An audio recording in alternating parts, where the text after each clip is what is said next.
Okay, my first attempt at an object lesson. When I found this little blueberry bush, it was struggling to survive. It wasn't producing any fruit. It produced some pretty flowers, but then the little nubs of the buds that would become berries would just pretty much shrivel up and die.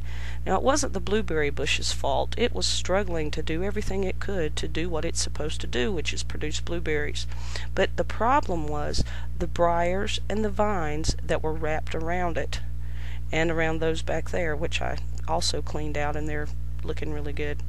The problem was the briars and the vines. The briars and the vines saw this productive little bush, and it was a perfect opportunity for them to climb and get closer to the sun, which is what vines and briars want to do. But you see what they've done to this blueberry bush? Vines and briars are all through this poor little bush, and you can see some little berries on there, but they're tiny, and they don't look anything like the other ones that I just showed you. They're stunted. And this blueberry bush is not going to produce many blueberries this year. What's going to happen is this right here. They almost rot on the vine. They just kind of shrivel up and turn brown.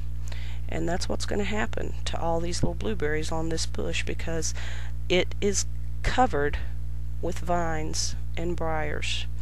And those vines and those briars are like big government. They're like socialism. They see the capitalistic company making money and doing well and doing what it's supposed to do and producing, and they think, oh, I'm going to climb on the back of that, and before you know it, your little bush is dying.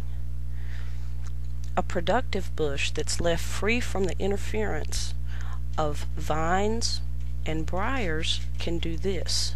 It can grow beautiful, wonderful blueberries that can feed your family. You can sell them and make a little money, as long as there are no briars and vines.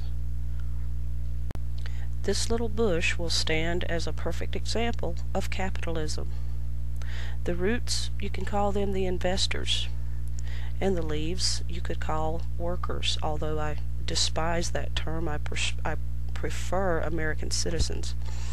The blueberries, of course, are the product, and I guess I would be the consumer, but I am also the one who waters this blueberry bush and takes care of it and makes sure that there are no vines and briars growing in it.